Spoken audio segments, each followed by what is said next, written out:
Hi friends, welcome to my YouTube channel Jakkula JV TV. ఈరోజు నేను మాట్లాడదలుచుకున్న subject ఏంటంటే చెట్ల పెంపకం గురించి. యూట్యూబ్ ఛానల్లో రీల్స్లో చాలా చక్కగా వివరిస్తున్నారు.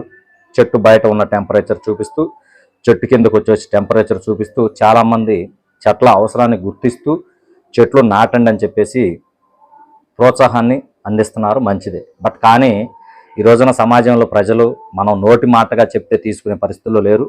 మనం ఏదైతే సమాజంలో ప్రజలకి చెప్పాలి అని అనుకుంటున్నామో ముందు దాన్ని మనం ఆచరించేసి ఆ తర్వాత దాన్ని మనం ప్రజల్లోకి తీసుకెళ్లాల్సిన అవసరం ఎంతైనా ఉంది. అలా చేసినప్పుడు మాత్రమే కొంతమంది అయినా సరే దాన్ని రిసీవ్ చేసుకునే అవకాశం ఉంటుంది. కాబట్టి సోషల్ మీడియాలో చెట్ల అవసరాన్ని గుర్తించి ప్రచారం చేస్తున్న ప్రతి ఒక్కరూ మీరు చెట్ల అవసరాన్ని గుర్తించడం కాదు, మీరు మొక్కని నాటి వాటిని పెంచి పెద్ద చేసి చూపించండి. అప్పుడు ప్రజలు ఖచ్చితంగా కొంతమంది అయినా దాన్ని చూసి అవలంబిస్తారని చెప్పేసి కోరుకుంటున్నాను. అందుకు నిదర్శనంగా ఈరోజు నేను ఈ వీడియో చేస్తున్న ముఖ్య ఉద్దేశం, నేను గత 7-8 సంవత్సరాల్లో 3 మొక్కలు నాటాను. కానుగ మొక్కలు 3టిని పెద్ద చేశాను. నాటడం కాదు, పెద్ద చేశాను. ఒకటి మా ఇంటి దగ్గర నాటడం జరిగింది, అది విజువల్స్లో కనిపించింది మీకు. రెండోది నాకు 2 చోట్ల పొలాలు ఉన్నాయి. ఒక చోట పొలంలో ఒకటి నాటాను, రెండో చోట పొలంలో 2 మొక్కలు నాటాను. ఒకటి బతికినా రెండోది ఉంటుంది, ఒకటి చనిపోయినని చెప్పేసి. అదృష్టం 2 బతికినాయి, 2 పెద్దయినాయి. ఈ రోజున ఆ చెట్లు మొదటగా నాటిన 2 చెట్లు ఇస్తున్న నీడను చూస్తే నాకు చాలా ఆనందం వేస్తుంది. పొలం గట్టుకెళ్ళినప్పుడు ఆ చెట్టు కింద నేను సేద తీరటమే కాకుండా చుట్టుపక్కల పొలాలందరూ వచ్చి ఆ చెట్టు నీడన సేద తీరుతూ ఉంటే, మంచి ఎండలో వాళ్ళ చెట్టు కింద పశువులు కానీ పక్షులు కానీ మనుషులు కానీ నీడన సేద తీరుతూ ఉంటే నా మనసుకు కలిగే ఆనందం ఎన్ని కోట్ల రూపాయలు ఇచ్చినా అది దొరకదు. ప్రతి ఒక్కరు మీరు అటువంటి ఆనందాన్ని పొందాలంటే ఖచ్చితంగా చెట్టు అవసరం ఉంది. ప్రతి ఒక్కరు చెట్టును నాటండి. అయితే ఈ నాటే పరిణామంలో చెట్లు కూడా పండ్ల మొక్కలు నాటినట్లయితే, మామిడి, ఉసిరి, చింత, నేరేడు ఇలాంటి మొక్కలు కనుక నాటినట్లయితే అవి ఫలసాయాన్ని అందిస్తాయి మనకి. అట్ ద సేమ్ టైం పిట్టలు కావచ్చు, పశువులు కావచ్చు, పక్షులు కావచ్చు, అన్నిటికీ ఆహారం దొరుకుతుంది. అలా ఆహారం దొరికినప్పుడు మన పంటల్లో వచ్చే చీడపీడలు ఏమైతే ఉన్నాయో వాటిని కూడా నివారించుకునే అవకాశం ఉంటుంది. పొలానికి ఎవరైతే మనం వెళ్ళినప్పుడు సరిగా టయానికి అన్నం ఉండదు, అటువంటి పరిస్థితుల్లో ఏ సీజన్కి ఆ సీజన్ కాసే పండ్లు 2 కాయలు తీసుకుని తినేసి మంచినీళ్ళు తాగితే కడుపు నిండినట్టు కూడా ఉంటుంది. కాబట్టి ఖచ్చితంగా పండ్ల మొక్కలు నాటాల్సిన అవసరం ఉంది. నేనైతే రాబోయే రోజుల్లో పండ్ల మొక్కలు నాటడానికి ప్రయత్నం చేస్తాను. 2 మామిడి మొక్కలు నాటాను. బ్యాడ్ లక్, అవి పొలంలో జీవాలు తిరిగేసి వాటిని తినడం జరిగింది. అయినా సరే మళ్ళీ నా ప్రయత్నం నేను చేస్తాను. తప్పకుండా ఈ పరిస్థితిలోకి ప్రతి ఒక్కరూ రావాలి.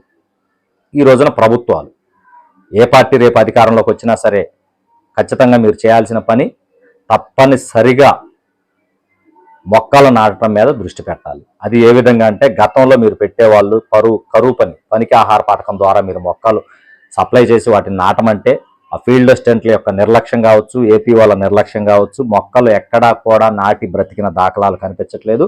దానికి కొన్ని కోట్ల ప్రజాధనం కూడా దుర్వినియోగం అయింది. దీన్ని మార్పులు చేయాల్సిన అవసరం ఎంతైనా ఉంది. దానికి నా సలహా, ప్రభుత్వానికి నేను ఇచ్చే సలహా ఏంటంటే, ఈ రోజున అంతా ఆన్లైన్ మయమైంది. ప్రతి ఒక్క రైతుకి ఒక పండ్ల మొక్కనివ్వండి. అది మామిడి కావచ్చు, ఇంకోటి కావచ్చు, ఏదో ఒక మొక్కని, పెద్ద మొక్కని చేసి మీరు ఇచ్చినట్లయితే, ఒక 5-6 నెలలు పెంచి 4-5 అడుగుల మొక్కని ఇచ్చినట్లయితే, ఆ మొక్కని ఏ రైతు అయితే నాటుతాడో దాన్ని జియో ట్యాగింగ్ చేసి అది ప్రతి సంవత్సరం దాని యొక్క గ్రోత్ని ఫోటో తీసి కనుక మనం అప్లోడ్ చేస్తే, ప్రభుత్వం నుంచి ఫస్ట్ సంవత్సరం 1000, రెండో సంవత్సరం 750, మూడో సంవత్సరం 500, ఆ విధంగా ఆ చెట్టు కాయలు కాసేదాకా ప్రభుత్వం నుంచి కొంత దానికి రక్షణగా అమౌంట్ ఇచ్చినట్లయితే రైతు తప్పనిసరిగా దానిని పెంచి పోషించడం జరుగుతుంది. తద్వారా దానికి ఎప్పుడైతే ఫలసాయం అందిద్దో ఆ రోజున మనం అతనికి పరిహారం ఇవ్వటం మానేస్తే ఆ ఫలసాయం ద్వారా రైతుకి మళ్ళీ ఎంతో కొంత ఆదాయం వచ్చినట్టు ఉంటుంది. తదుపరి ప్రకృతిని కాపాడుకున్నవారు ఉంటారు. ఇప్పుడు ప్రభుత్వాలు ఎటు ప్రకృతి కాపాడటానికి ఖర్చు పెడుతున్నాయి, కానీ అది గతంలోలా కాకుండా ఈ విధమైన విధానాన్ని అవలంబించినట్లయితే ఖచ్చితంగా ఆ మొక్కలు పెంచడానికి అవకాశం ఉంటుంది. రైతులు కూడా ఫలసాయాన్ని పొందే అవకాశం ఉంటుంది.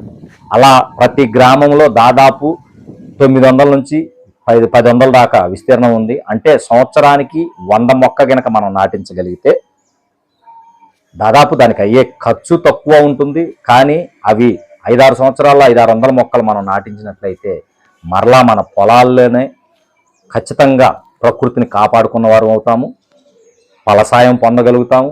పశుపక్షాదులకి రక్షణ కల్పించిన వాళ్ళు అవుతాం, పిట్టలకి కోతులకి ఆహారాన్ని అందించిన వారు అవుతాం, మనం కూడా ఆహారాన్ని పొందిన వారు అవుతాము. సకాలంలో వర్షాలు రావడానికి కూడా అవకాశం ఉంది. సకాలంలో వర్షాలు ఎప్పుడైతే వస్తాయో ఆటోమేటిక్గా సకాలంలో పంటలు పండిన పంటలు కూడా మంచి దిగుబడులు సాధించగలుగుతాం. దాని మూలాన రైతు బాగుపడతాడు, ప్రకృతి సమతుల్యంగా ఉంటుంది, పిట్టలు పశువులు పక్షులు అన్నిటిని మనం కాపాడుకోగలిగిన వారు అవుతాము. తప్పనిసరిగా ప్రభుత్వం వారు ఈ విధానాన్ని అవలంబించాలని, దీని ద్వారా రైతులకి కొంచెం మోటివేషన్ ఇచ్చేసి మొదటి స్థాయిలో కొన్ని గ్రామాలను ఎంచుకొని వాటి ద్వారా స్టార్ట్ చేసినట్లయితే ఈ విధానం చాలా చక్కని విధానం, దీన్ని అవలంబిస్తారని చెప్పేసి రాజకీయ పార్టీలు నేను కోరుకుంటున్నాను.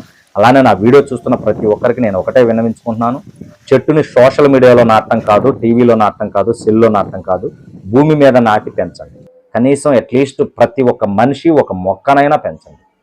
మన భారతదేశంలో ఉన్నటువంటి జనాభా ఒక మొక్కని మనం ప్రతి ఒక్కరు పెంచినట్లయితే మళ్ళీ ఇప్పుడు ఉన్నటువంటి ఎండల తీవ్రతను తగ్గించుకోగలం, వడగాల్పులు తగ్గించుకోగలం, ఏసీలతో పని ఉండదు, కూలర్లతో పని ఉండదు, ప్రకృతి సమతుల్యం చేసిన వారు అవుతాం. కాబట్టి ప్రతి ఒక్కరూ ఆలోచిస్తారని, ఈ యొక్క నేను చెప్పినటువంటి విధానాన్ని రాజకీయ పార్టీలు కాబట్టి మనుషులు కాబట్టి అవలంబిస్తారని మనసారా కోరుకుంటూ, నా వీడియో చూస్తున్న ప్రతి ఒక్కరూ నా యూట్యూబ్ ఛానల్ సబ్స్క్రైబ్ చేయండి, నా వీడియోని మరింత మందికి చేరే విధమైనటువంటి ప్రయత్నాలు చేస్తారని, ఇటువంటి మంచి మెసేజ్ని ప్రతి ఒక్కరూ ఆదరిస్తారని కోరుకుంటూ, జై జవాన్, జై కిసాన్, జై హింద్.